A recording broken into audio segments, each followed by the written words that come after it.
శ్రీకృష్ణ పరబ్రహ్మణే నమః. ఓం శుక్లాంబరధరం విష్ణుం శశివర్ణం చతుర్భుజం ప్రసన్నవదనం ధ్యాయేత్ సర్వవిఘ్నోపశాంతయే.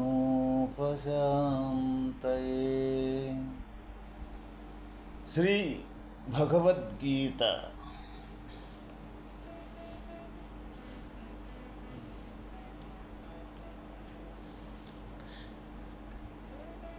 అనేక ఆశ్రమములందును మఠములందును గృహములందును ఈ అధ్యాయమును సమిష్టిగా గాని వ్యష్టిగా గాని భోజనకాలమున జనులు పఠించి తదుపరి ఆహారమును సేవించుచుందురు. ఈ ప్రకారముగా భగవద్భావనతో భుజించువానికి పెట్టబడు అన్నము సాక్షాత్ భగవంతునకు పెట్టబడినట్లేగను. అంతటి పుణ్యమాతనికి తప్పక లభింపగలదు.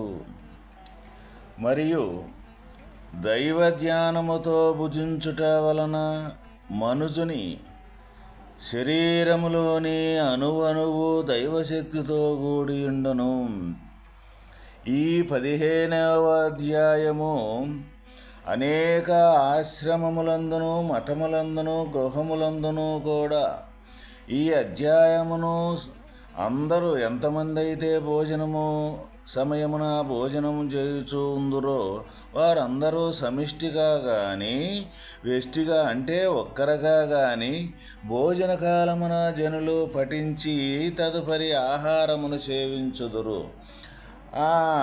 ఈ ప్రకారముగా భగవద్భావనతో భుజించువానికి పెట్టబడు అన్నము సాక్షాత్ భగవంతునకు పెట్టబడినట్లేగును.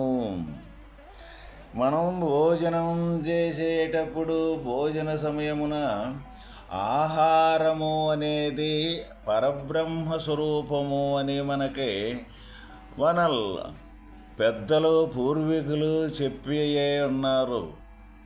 అయితే మరి అటువంటి పరబ్రహ్మస్వరూపము అయిన ఆహారాన్ని ఆ బ్రహ్మానికి సమర్పించేదానికి ఆ బ్రహ్మానికే అర్పించి మనం భోజనం చేయటం అనేది చాలా పద్ధతి అని మనకిక్కడ భగవానుడు తెలియజేయుచున్నాడు అన్నమాట.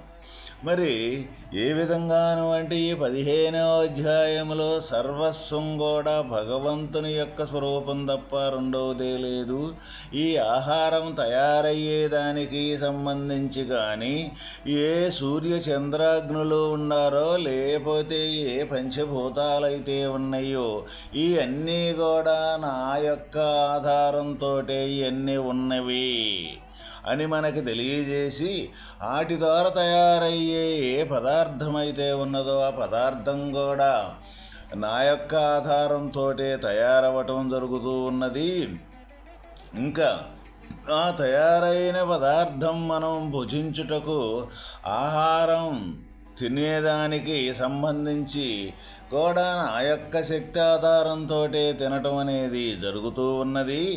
తిన్నాకాలోన జఠరాగ్ని స్వరూపమున ఉండి ఆహారం మొత్తాన్ని పచనం చేసేదానికి కూడా నేనే లోన అంతర్గతంగా ఉండి ఆహారాన్ని పచనం చేయుచున్నాను. ఎందుకు ఒక్కటి అనుక ఇంతదనుక ఇక మొత్తం కూడా భగవంతుని యొక్క మయం భగవంతుని యొక్క క్రియ భగవంతుని యొక్క స్వరూపమే తప్ప రెండవది లేదు అని ఇక్కడ మనకు భగవానుడు తెలియజేస్తున్నాడు. కాబట్టి అందువల్ల మనం భుజించే ఆహారం అటువంటి భక్తిభావనతో భగవంతుని భగవంతునికి అర్పణ చేసి ఆ పద్ధతిలో మనం కానీ ఆహారం తీసుకున్నట్లయితే అది సాక్షాత్ భగవంతునికే అర్పించినట్లవుద్ది. దానివల్ల మనకు కలిగే ఫలితం ఏంటిదంటే ప్రతి అణువణువులో తీసుకున్న ఆహారం ప్రతి అణువణువుకి కూడా ఈ శరీరంలో అది చేరుకోవడం జరుగుతుంటుంది. కాబట్టి ఆ అణువణువులో కూడా భగవంతుని యొక్క స్వరూపముగా అటువంటి దైవశక్తితో కూడియుండును అని మనకి ఇక్కడ తెలియజేయటం జరిగింది. ఇంకా సకల జీవుల హృదయములందును తానే వెలయుచున్నాడనియు అన్నింటికి తానే ఆధారభూతుడనియు భగవానుడు తెలుపుతున్నారు. సర్వస్యచాహం హృది సన్నివిష్టో మత్త స్మృతిర్జ్ఞానమపోహనం చ వేదైశ్చ సర్వైరహమేవ వేద్యో వేదాంతకృద్వేద విదేవ చాహం. నేను సమస్త ప్రాణుల యొక్క హృదయమందున్నవాడను. నా వలననే జీవునకు జ్ఞాపక శక్తి, జ్ఞానము, తెలివి, మరుపు కలుగుచున్నవి. వేదములన్నింటి చేతను తెలియదగిన వాడను నేనే అయ్యున్నాను, మరియు వేదము నెరిగిన వాడను కూడా నేనే అయ్యున్నాను. ఇక్కడ సమస్త ప్రాణుల యొక్క హృదయమందున్నవాడను అంటే ఈ ప్రపంచములో 84 లక్షల జీవరాశులు ఉన్నాయని మన పెద్దలు లెక్కించి చెప్పారు. అయితే ఆ 84 లక్షల జీవరాశులలో అన్నింటిలో కూడా సమస్త ప్రాణులు అన్నీ కూడా హృదయము, అన్ని జీవరాశులలో కూడా హృదయములో ఆ భగవానుడే ఉన్నాడు అని మనకు చెప్పటం జరుగుతూ ఉన్నది. అయితే ఇక్కడ మన హృదయములో కూడా ఉన్నాడు అని మనం ఇక్కడ గమనింపదగిన విషయం. అందువల్లే ముందు మనం ఏ విధంగా ఈ శరీరం కానీ, ఈ శరీరంలో ఉండ జ్ఞాపక శక్తి కానీ, ఈ శరీరంలో ఉండ జ్ఞానము, తెలివి కానీ, ఈ తెలివితోటి తెలుసుకున్నవి మళ్ళీ మరుపు చెందటం కానీ, ఈ అన్నింటి కూడా ఏ విధంగా మనలో ఇటువంటి క్రియలు జరుగుతూ ఉన్నాయి అంటే అవి భగవానుని వలనే ఇవన్నీ కలుగుతూ ఉన్నాయి అని మనం ముందుగా తెలుసుకోవటం అవసరం. భగవానుడి వల్లనే ఇవన్నీ తెలుస్తూ ఉన్నప్పుడు ఇక ఏ ప్రాణిని చూసినా, ఏ జీవరాశుల్ని చూసినా సమస్త ప్రాణికోట్లలో కూడా ఆ భగవంతుని యొక్క సత్తా, భగవంతుని యొక్క ఆధారంతో ఈ మొత్తం జరుగుతూ ఉన్నాయి అని మనకి ఇక్కడ తెలియజేయటం జరిగిందనమాట. అనేది కూడా కాక వేదములన్నింటి చేతను తెలియదగినవాడను నేనే అయ్యున్నాను. ఇక్కడ ఋగ్వేద, యజుర్వేద, సామవేద, అథర్వణ వేద 4 వేదాలు ఏవైతే ఉన్నాయో ఆ వేదాలలో తెలియజేసిన విషయం ఏమిటి అంటే వేదము అంటే సృష్టి అని, ఇంకా లేక ప్రణవ శబ్దము అని. అయితే ఆ వేదాలలో ఉండే యొక్క విధానం మొత్తం కూడా సమస్తం మొత్తం ఈ ప్రపంచానికి సంబంధించిన ఏదైతే ఉందో ఈ దృశ్యరూపకంగానే, ఈ దృశ్యరూపకానికి ఆధారమైన స్వరూపం పరమాత్మ యొక్క స్వరూపం కానీ ఈ మొత్తం కూడా క్షుణ్ణంగా తెలియజేసినవి ఏవైతే ఉన్నాయో అయ్యే ఇక్కడ మనకు వేదాలు. అందువల్ల ఆ వేదాల వల్ల కూడా తెలియదగిన వస్తువు పరమాత్మ వస్తువే అని ఇక్కడ మనకు తెలియజేయటం జరిగింది. అది కూడా గాక ఆ వేదాన్ని ఎరిగిన వాడన కూడా నేనే అయి ఉన్నాను. ఏ వేదాలనైతే మనకు తయారైనయో ఆ వేదాలని గుర్తెరిగిన వాడు కూడా భగవంతుడే అని మనకు చెప్పటం జరుగుతూ ఉన్నది. కాబట్టి సర్వస్య అని చెప్పినప్పుడు జాతి, మత, కుల తారతమ్యమెద్దియు లేక చరాచరా ప్రాణి కోట్ల యందు భగవానుడు నివసించుచున్నాడని చెప్పబడుట వలన ఇక ఎవరును అధైర్యపడవలసిన పని లేదు. మహాపాపి అయినను చండాలుడైనను తన యందలి దైవ సన్నిధిని స్మరించి పవిత్రాచరణ ద్వారా వారిని తెలుసుకొనవచ్చును. అట్టి పాపియు తన వెనకనున్న తనకు ఆధారముగానున్న అఖండ చైతన్యమును స్మృతియందుంచుకొనినచో తన నిజరూపమును చింతించినచో పుణ్యాత్ముడే తరించును. ఇక్కడ జాతి మత కుల తారతమ్యమెద్దియూ లేక, అంటే కదిలేది కానీ కదలన్నది కానీ సమస్త చరాచర ప్రాణి కోట్ల యందు భగవానుడు నివసించుచున్నాడని చెప్పబడుట వలన ఇక ఎవరో కూడా అధైర్యము పడవలసిన పని లేదు. ఎందుకు?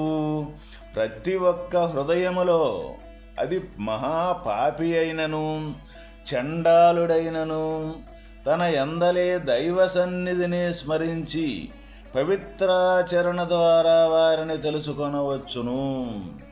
మనం తెలిసి కానీ తెలియక కానీ ఈ లోకములో ఏ అయినా సరే పాపకృత్యాలు కానీ, మహాపాపి ఎవరూ చేయలేనంత పాపము చేసినప్పటికీ కూడా, చండాలుడు అయినప్పటికీ కూడా తన హృదయములో దాగి ఉన్న పరమాత్మను కానీ స్మరించి ఆ స్మరణ ద్వారా మరల పవిత్రాచరణ ద్వారా ఆ పాపము తొలగేదానికి సంబంధించిన పవిత్రమైన ఆచరణను ఆ నిమిషము నుంచి, ఎప్పుడైతే మన హృదయములో భగవంతుని యొక్క నిలయమున్నది, భగవంతుడు నివసించుచున్నాడు అని మనకి ఎప్పుడైతే మనం గుర్తించగలుగుతామో ఆ మరుసటి నిమిషము నుంచి ఇక పవిత్రాచరణ కానీ ఎప్పుడైతే మనం చేయటం బిగుంచేస్తూ ఉంటామో, మనం ఎన్ని కట్టెలు వేసి ఒక్క నిప్పు రవ్వ చేత కట్టెల మొత్తం భస్మీభూతం అయినట్లు, అదేవిధంగా భగవంతుని మన హృదయములో ఉన్న భగవంతుణ్ణి మనం ఏ రోజైతే మనం గుర్తెరుగుతామో ఆ మరుక్షణము నుంచి ఇక పవిత్రమైన భగవంతుని యొక్క ఆచరణ, అంటే భగవంతుని ద్వారే ఈ సమస్తం జరుగుతూ ఉన్నది అని ఎవరైతే నడవగలుగుతారో, నడుస్తూ ఉన్నారో, వాళ్ళు గతములో చేసిన సమస్త పాపకర్మలో మొత్తం కూడా చండాలుడైనను సరే తను సంపూర్తిగా భగవంతుని యొక్క స్వరూపంగా మారిపోగలుగుతాడు అని ఇక్కడ మన భగవానుడు హామీ ఇయ్యటం జరిగిందనమాట.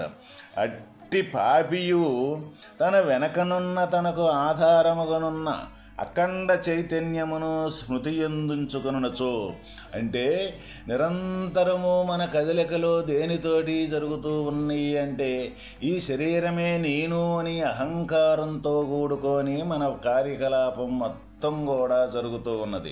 ఇక్కడ ఏం చెబుతూ ఉన్నారు?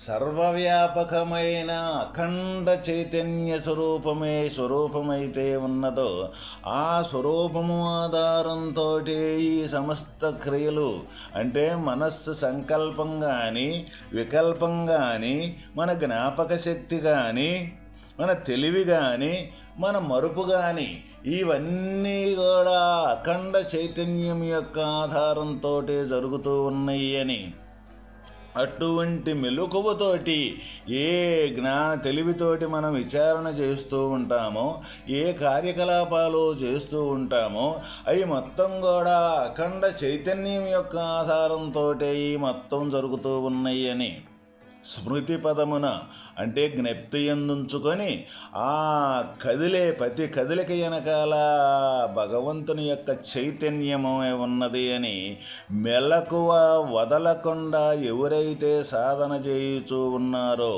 సమస్త తన చేసిన పాపకృత్యములు మొత్తం కూడా సంపూర్తిగా నశించిపోతూ ఉన్నాయి అని మనకి ఇక్కడ తెలియజేయటం జరిగింది.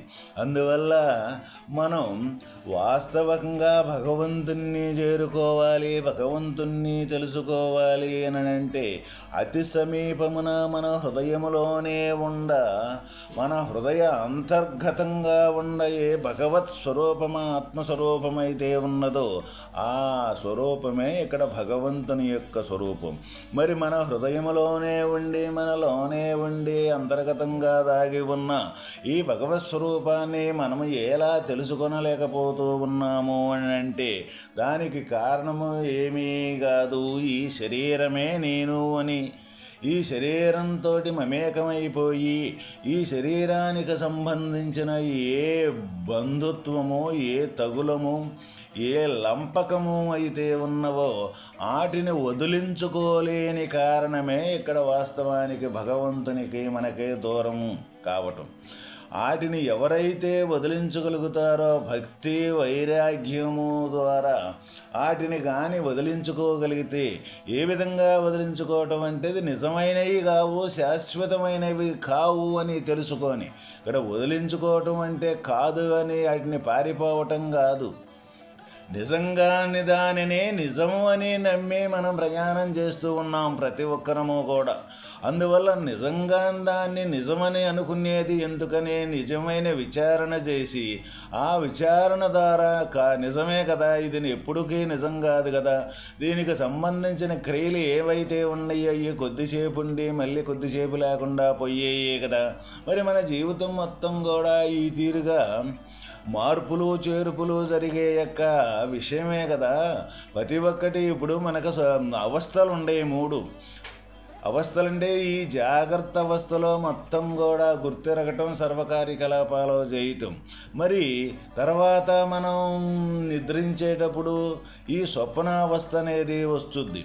ఈ స్వప్నావస్థ వచ్చినప్పుడు ఈ జాగ్రత్త అవస్థలో ఉండే యొక్క విధానం అక్కడ లేకుండా మళ్ళీ ఇంకొక రకంగా మారిపోవటం జరుగుద్ది. మళ్ళీ తర్వాత కొద్ది సమయం తర్వాత గాఢ సుషుప్తి అవస్థ వచ్చుద్ది. ఆ సుషుప్తి అవస్థలో ఈ స్వప్నం కానీ జాగ్రత్త కానీ రెండూ లేకుండా పోతూ ఉంది.